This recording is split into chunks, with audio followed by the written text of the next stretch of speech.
ನಮಸ್ಕಾರ ಎಲ್ರಿಗೂ ವಿದ್ಯಾ ಬ್ಲಾಗ್ಸ್ ಇನ್ ಕನ್ನಡ ಚಾನಲ್ಗೆ ಸ್ವಾಗತ. ಇವತ್ತು ನಾನು ಗಣೇಶ ಹಬ್ಬದ ಪ್ರಯುಕ್ತವಾಗಿ ಕಡಲೆಕಾಳಿನ ಹುಸ್ಲಿನ ಹೇಗೆ ಮಾಡೋದು ಅಂತ ಅನ್ನೋದನ್ನು ಈ ವಿಡಿಯೋ ಮುಖಾಂತರ ತೋರಿಸ್ತಾ ಇದ್ದೀನಿ. ತುಂಬ ಜನ ಕಡಲೆಕಾಳನ್ನು ನೆನೆಸೋದೇ ಮರ್ತೇ ಹೋಗಿರ್ತಾರೆ. ಸೊ ಅದಕ್ಕೆ ಇಲ್ಲೊಂದು ಟಿಪ್ ಸಹ ಇದೆ. ಯಾವುದೇ ಒಣಗಿರೋಂಥ ಕಾಳು ಇರ್ಬೋದು, ಅದನ್ನು ಇಡೀ ರಾತ್ರಿ ನೆನೆಸ್ಬಿಟ್ಟು ಮಾಡಿದ್ರೆ ತುಂಬ ಚೆನ್ನಾಗಿ ಬೆಂದೋಗುತ್ತೆ, ಸಾಫ್ಟಾಗೂ ಬೆಂದಿರುತ್ತೆ. ಇವತ್ತು ನಾನು ಇನ್ ಕೇಸ್ ನೀವು ರಾತ್ರಿನೇ ಏನಾದರೂ ನೆನೆ ಹಾಕಿಲ್ಲ ಅಂತ ಅನ್ನೋದಾದರೆ ಹೇಗೆ ಇದನ್ನು ದಿಢೀರಂತ ಮಾಡ್ಬೋದು ಅಂತ ಅನ್ನೋದನ್ನು ತೋರಿಸ್ಕೊಳ್ತಾ ಇದ್ದೀನಿ. ಇಲ್ಲಿ ನಾನು 1/4 kg ಅಷ್ಟು ಕಡಲೆಕಾಳನ್ನು ತೊಗೊಳ್ತಾ ಇದ್ದೀನಿ. ಈ ಲೋಟ ಬಂದು 1/4 kg ಅಳತೆ ಇದೆ.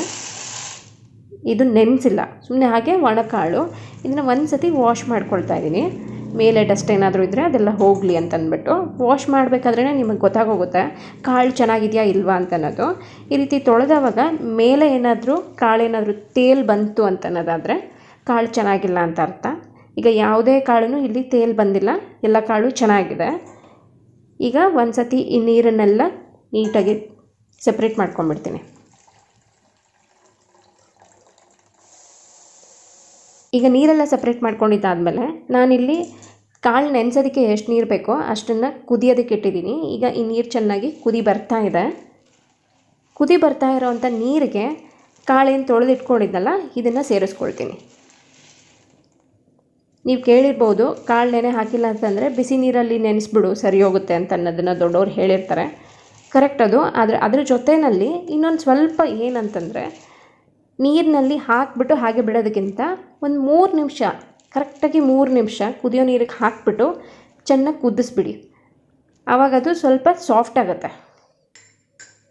ನೋಡಿ ಇವಾಗ ಕಾಳೆಲ್ಲ ಮೇಲೆ ತೇಲ್ ಬರ್ತಾ ಇದೆಲ್ಲ. ಈಗ ಕರೆಕ್ಟಾಗಿ 3 ನಿಮಿಷ ಇದು ಕುದ್ದಿದೆ. ಈಗ ನಾನು ಫ್ಲೇಮ್ನ ಆಫ್ ಮಾಡಿಕೊಂಡು ಈಗ ತಟ್ಟೆನ ಒಂದು ಕ್ಲೋಸ್ ಮಾಡಿಬಿಟ್ಟು ಕರೆಕ್ಟಾಗಿ 1 ಗಂಟೆ ಇದನ್ನು ಹಾಗೆ ಬಿಟ್ಬಿಡಿ. ಸಾಧ್ಯವಾದರೆ ಇನ್ನೂ ಒಂದು 2-3 ಗಂಟೆಗಳ ಕಾಲ ಬಿಡ್ಬೋದು, ಚೆನ್ನಾಗಿ ನೆಂದಿರುತ್ತೆ. ಈಗ ನೀವು 1 ಅವರ್ ಆದಮೇಲೆ ನಾನು ತೋರಿಸ್ತಾ ಇದ್ದೀನಿ. ನೋಡಿ ಸಾಫ್ಟ್ ಆಗಿರೋದು ಗೊತ್ತಾಗ್ಬೋದು ನಿಮಗೆ. ಅಂದರೆ ಇದು ನೆಂದಿರೋಂಥ ಕಾಳಿಗೆ ಆ ಸ್ಥಿತಿಗೆ ಇದು ರೆಡಿಯಾಗಿದೆ. ಚೆನ್ನಾಗಿ ಕುದೀತಾ ಇದ್ದಿದ್ದರಿಂದ ಇನ್ನೂ ನೀರು ಬಿಸಿ ಹಾಗೇ ಇದೆ. ನೋಡಿ ಇದು ನೆನೆಸೋದಕ್ಕೆ ಮುಂಚೆ ಇದ್ದಿದ್ದ ಕಾಳಿಗೂ ನೆಂದಿದ್ದಾದಮೇಲೆ ಇರೋವಂಥ ಕಾಳಿಗೂ ಡಿಫ್ರೆನ್ಸ್ ನಿಮಗೆ ಗೊತ್ತಾಗುತ್ತೆ ನೀಟಾಗಿ. ಈಗ ಈ ಕಾಳಲ್ಲಿ ನೀವು ಹುಸ್ಲಿ ಆದರೂ ಮಾಡ್ಬೋದು ಅಥವಾ ಕಡಲೆಕಾಳು ಸಾರು ಮಾಡ್ಕೊಳ್ಳೋದಕ್ಕಾದರೂ ರೆಡಿ ಮಾಡ್ಕೋಬೋದು. ಚೆನ್ನಾಗೇ ಇದು ಪ್ರಿಪೇರ್ ಆಗುತ್ತೆ. ಸೊ ಇದು ಒಂದು ಟಿಪ್ ನಿಮಗೆ. ಈಗ ಇಲ್ಲಿ ಬಿಸಿ ನೀರಲ್ಲಿ ನೆನೆ ಹಾಕಿಟ್ಟಿದ್ದಂಥ ಕಡಲೆಕಾಳನ್ನು ಒಂದು ಕುಕ್ಕರಲ್ಲಿ ಹಾಕ್ಕೊಂಡು ಬೇಯಿಸ್ಕೊಳ್ತೀನಿ. ಹಾಗೆ ಬೇಯೋದಕ್ಕೆ ಎಷ್ಟು ನೀರು ಬೇಕೋ ಅಷ್ಟು ಪ್ರಮಾಣ ನೋಡಿಕೊಂಡು ನೀವು ನೀರನ್ನು ಹಾಕ್ಬೋದು. ಹಾಗೆ ರುಚಿಗೆ ಬೇಕಾಗುವಷ್ಟು ಉಪ್ಪನ್ನು ಸೇರಿಸ್ಕೊಳ್ಳಿ. ನಾನಿಲ್ಲಿ ಕಲ್ಲುಪ್ಪನ್ನು ಬಳಸ್ತಾ ಇದ್ದೀನಿ. ಒಂದು ಸತಿ ಎಲ್ಲ ನೀಟಾಗಿ ಮಿಕ್ಸ್ ಮಾಡಿಬಿಟ್ಟು ಕುಕ್ಕರ್ ಮುಚ್ಚಳನ ಕ್ಲೋಸ್ ಮಾಡಿಬಿಟ್ಟು ಇದು ಒಂದು 4 ಕೂಗು ಬರೆಸ್ಕೊಳ್ಳಿ. ಯೂಶ್ವಲಿ ನೆಂದಿರೋಂಥ ಕಡಲೆಕಾಳಾದರೆ 3 ಕೂಗಿಗೆ ಚೆನ್ನಾಗಿ ಬೆಂದೋಗುತ್ತೆ. ಇದು ನಾವು ಬಿಸಿ ನೀರಲ್ಲಿ ಬರೀ 1 ಅವರ್ ನೆನೆಸಿರೋದ್ರಿಂದ ನಾನಿಲ್ಲಿ 4 ಕೂಗು ತೊಗೊಳ್ತಾ ಇದ್ದೀನಿ. ಈ ಕುಕ್ಕರ್ ಕೂಗಿ ಆರಷ್ಟರಲ್ಲಿ ನಾವು ಬೇಕಾಗಿರೋ ತಯಾರಿನೆಲ್ಲ ಮಾಡ್ಕೊಂಡ್ಬಿಡೋಣ. ಈಗ ನಾನಿಲ್ಲಿ ಒಂದು ಚಾಪರ್ನಲ್ಲಿ ಒಂದು ಸ್ವಲ್ಪ ಹಸಿಮೆಣಸಿನ್ಕಾಯಿ ಮತ್ತು ಶುಂಠಿನ ಹಾಕ್ಕೊಂಡು ನುಣ್ಣಗೆ ಇದು ಹಚ್ಚಿಟ್ಕೊಳ್ತೀನಿ. ನೀವು ಬೇಕಾಗಿದ್ದರೆ ಚಾಕುನಲ್ಲೇ ಮಾಡ್ಕೋಬೋದು ಅಥವಾ ಮಿಕ್ಸಿ ಜಾರ್ಗೆ ಹಾಕ್ಕೊಂಡು ಸಹ ಮಾಡ್ಬೋದು. ಇನ್ ಕೇಸ್ ನಿಮ್ಮ ಹತ್ರ ಚಾಪರ್ ಇಲ್ಲ ಅಂತಂದರೆ ಮಿಕ್ಸಿನಲ್ಲಿ ಒಂದು ಪಲ್ಸ್ ಮೋಡಲ್ಲಿ 1-2 ಸತಿ ಆನ್ ಆಫ್ ಮಾಡಿದ್ರೆ ನೀಟಾಗಿ ರೆಡಿ ಆಗುತ್ತೆ. ಇಲ್ಲೊಂದು ನಾನು 3 ಹಸಿಮೆಣಸಿನ್ಕಾಯಿ ಮತ್ತು 1 ಇಂಚಷ್ಟು ಶುಂಠಿನ ಹಾಕ್ಕೊಂಡಿದ್ದೀನಿ. ಸಣ್ಣಗೆ ಹೆಚ್ಚಬೇಕು ಅನ್ನೋದಕ್ಕೋಸ್ಕರ ಚಾಪರ್ನ ಬಳಸ್ತಾ ಇದ್ದೀನಿ ನಾನು.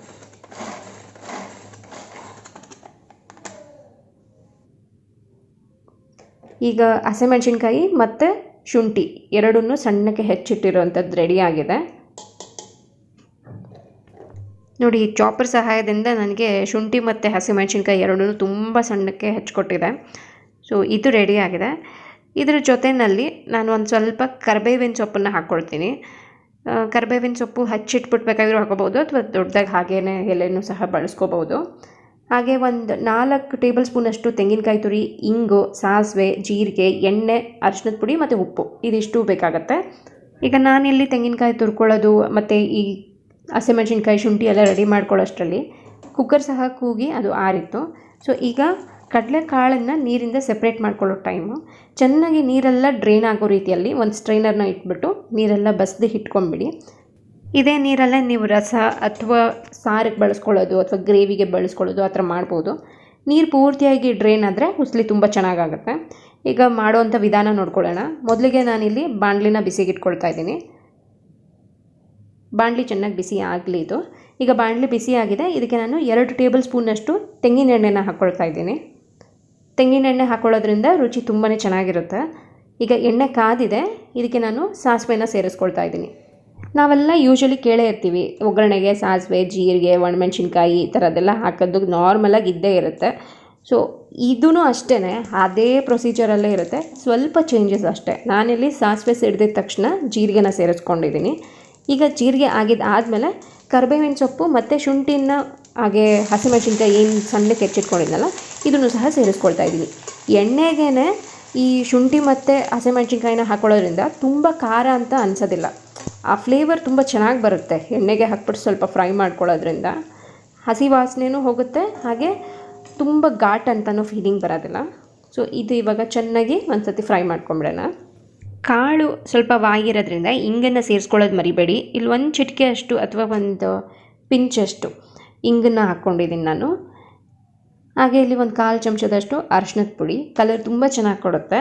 ಹಾಗೆ ಉಪ್ಪು ನಾವು ಆಲ್ರೆಡಿ ಕಾಳು ಬೇಯೋದಕ್ಕೂ ಹಾಕ್ಕೊಂಡಿದ್ದೀವಿ. ಈಗ ಇಲ್ಲಿ ಎಣ್ಣೆ ಮತ್ತು ತೆಂಗಿನಕಾಯಿ ಇದಕ್ಕೆಲ್ಲನೂ ಬೇಕಾಗುತ್ತೆ. ಸೊ ಸ್ವಲ್ಪ ಉಪ್ಪನ್ನು ಸೇರಿಸ್ಕೊಳ್ಳಿ. ಹಾಗೆ ಇಲ್ಲಿ ಕಾಳು ಏನು ಬಸ್ದಿಟ್ಕೊಂಡಿದ್ವಲ್ಲ ಆ ಕಾಳನ್ನು ಸಹ ನಾನಿವಾಗ ಸೇರಿಸ್ಕೊಳ್ತಾ ಇದ್ದೀನಿ. ಕಾಳು ಎಷ್ಟೇ ನೀರು ಬಸ್ದಿದ್ರೂ ಸ್ವಲ್ಪ ಆದರೂ ನೀರಿನಂಶ ಇದ್ದೇ ಇರುತ್ತೆ ಇದರಲ್ಲಿ. ಸೊ ಅದು ಪೂರ್ತಿಯಾಗಿ ನೀರು ಹೋಗೋ ರೀತಿಯಲ್ಲಿ ಸುಂಡಿಸ್ಕೊಳ್ಬೇಕಾಗತ್ತೆ. ಎಣ್ಣೆಯಲ್ಲಿ ಚೆನ್ನಾಗಿ ಇದನ್ನು ಒಂದು ಸ್ವಲ್ಪ ಫ್ರೈ ಮಾಡಿದ್ರೆ ನೀಟಾಗಿ ಇದು ನೀರೆಲ್ಲ ಸುಂಡುತ್ತೆ. ಆ ರೀತಿ ನೀರು ಸುಂಡಿದ ಆದಮೇಲೆ ತೆಂಗಿನಕಾಯಿನ ಸೇರಿಸ್ಕೊಳ್ಳೋಣ. ತೆಂಗಿನಕಾಯಿ ನಿಮಗೆ ಹೆಚ್ಚಬೇಕು ಅಂದರೆ ಹೆಚ್ಚು ಹಾಕ್ಕೋಬೋದು, ಅಥವಾ ಕಮ್ಮಿ ಬೇಕು ಅಂತಂದರೆ ಕಮ್ಮಿನೂ ಸಹ ಮಾಡ್ಕೊಳ್ಬೋದು. ಬಾಯಿಗೆ ಸಿಗ್ತಾ ಇದ್ದರೆ ತುಂಬ ಚೆನ್ನಾಗಿರುತ್ತೆ ಟೇಸ್ಟು. ಅಕಸ್ಮಾತ್ ಏನಾದರೂ ಕಾಳಲ್ಲಿ ಇನ್ನೂ ಸ್ವಲ್ಪ ನೀರಿನಂಶ ಇತ್ತು ಅಂತಂದರೆ ತೆಂಗಿನಕಾಯಿ ಹಾಕಿದ್ದಾದಮೇಲೆ ಸ್ವಲ್ಪ ಬಾಡಿಸ್ಕೊಂಡ್ರೆ ನೀರಿನಂಶ ಎಲ್ಲ ಕಮ್ಮಿ ಆಗುತ್ತೆ. ಜೀರಿಗೆ, ಶುಂಠಿ, ಈ ಹಸಿಮೆಣಸಿನ್ಕಾಯಿ, ತೆಂಗಿನಕಾಯಿ ಇದೆಲ್ಲನೂ ಮಿಕ್ಸ್ ಆಗಿಬಿಟ್ಟು ಅದ್ರ ಘಮ ಎಲ್ಲ ತುಂಬ ಚೆನ್ನಾಗಿ ಬಿಡ್ತಾ ಇದೆ. ಈಗ ಇದು ಒಂದು ಅರ್ಧದಿಂದ 1 ನಿಮಿಷ ಫ್ರೈ ಆದರೆ ಸಾಕಾಗುತ್ತೆ. ಈಗ ಈ ಕಡಲೆಕಾಳಲ್ಲಿರುವಂಥ ನೀರೆಲ್ಲ ಚೆನ್ನಾಗಿ ಸುಂಡಿದೆ, ನೀವು ಅಬ್ಸರ್ವ್ ಮಾಡ್ತಾ ಇರ್ಬೋದು. ಈಗ ರುಚಿಯಾದಂಥ ಕಡಲೆಕಾಳಿನ ಹುಸ್ಲಿ ದೇವಸ್ಥಾನದಲ್ಲೆಲ್ಲ ನಿಮಗೆ ಪ್ರಸಾದವಾಗಿ ಕೊಡೋವಂಥ ರೀತಿಯಲ್ಲೇ ಇರುತ್ತೆ. ಟ್ರೈ ಮಾಡಿ ನೋಡ್ಬೋದು ನೀವು ಒಂದು ಸತಿ. ಖಂಡಿತವಾಗ್ಲೂ ನೀವು ಗಣೇಶ ಹಬ್ಬದ ದಿನ ಈ ಒಂದು ರೆಸಿಪಿನ ನೀವು ಮಾಡಿ ನೋಡಿ. ಮನೆಯಲ್ಲಿರೋರಿಗೂ ಎಲ್ರಿಗೂ ಇಷ್ಟ ಆಗುತ್ತೆ, ಹಾಗೆ ಗಣೇಶನಿಗೂ ತುಂಬ ಇಷ್ಟ ಆಗಿರೋದ್ರಿಂದ ನಿಮಗೂ ತುಂಬ ಖುಷಿ ಕೊಡುತ್ತೆ. ಈಗ ಕೊನೆಯಲ್ಲಿ ನಾನು ಇದಕ್ಕೆ ಕೊತ್ತಂಬರಿ ಸೊಪ್ಪನ್ನು ಹಾಕ್ಕೊಂಡು ಒಂದು ಸತಿ ಮಿಕ್ಸ್ ಮಾಡ್ಕೊಳ್ತಾ ಇದ್ದೀನಿ. ಇದಕ್ಕೆ ನಾನು ಈರುಳ್ಳಿನ ಬಳಸಿಲ್ಲ, ಯಾಕೆ ಅಂದರೆ ಇದು ಗಣೇಶನ ಹಬ್ಬಕ್ಕೆ ಅಂತ ಮಾಡ್ತಾ ಇರೋದ್ರಿಂದ ಈರುಳ್ಳಿ ಬೆಳ್ಳುಳ್ಳಿನ ಅವಾಯ್ಡ್ ಮಾಡಿ ಮಾಡ್ತಾ ಇರೋವಂಥ ರೆಸಿಪಿ ಇದು. ಮಾಮೂಲಿಯಾಗಿ ನೀವು ಮಾಡ್ಕೊಳ್ಳೋದಾದರೆ ಈರುಳ್ಳಿನೂ ಸಹ ಸೇರಿಸ್ಕೊಂಡು ನೀವು ಮಾಡ್ಕೊಳ್ಬೋದು, ತುಂಬಾ ಚೆನ್ನಾಗಿರುತ್ತೆ. ಈ ಒಂದು ವಿಡಿಯೋ ನಿಮ್ಗೆ ಇಷ್ಟ ಆಗಿದ್ರೆ ಪ್ಲೀಸ್ ಒಂದು ಲೈಕ್ ಮಾಡಿ, ಹಾಗೆ ಶೇರ್ ಮಾಡಿ. ಇನ್ನೂ ನನ್ನ ಚಾನಲ್ಗೆ ಸಬ್ಸ್ಕ್ರೈಬ್ ಆಗಿಲ್ಲ ಅಂದರೆ ಈ ಕೂಡಲೇ ಸಬ್ಸ್ಕ್ರೈಬ್ ಮಾಡ್ಕೊಳ್ಳಿ. ಹಾಗೆ ಪಕ್ಕದಲ್ಲೇ ಬರುವಂಥ ಬೆಲ್ ಐಕನ್ನು ಸಹ ಕ್ಲಿಕ್ ಮಾಡಿ. ಮತ್ತೆ ನಿಮ್ಮ ಭೇಟಿ ಮುಂದಿನ ವಿಡಿಯೋನಲ್ಲಿ. ಅಲ್ಲಿವರೆಗೂ ಟೇಕ್ ಕೇರ್. Thank you.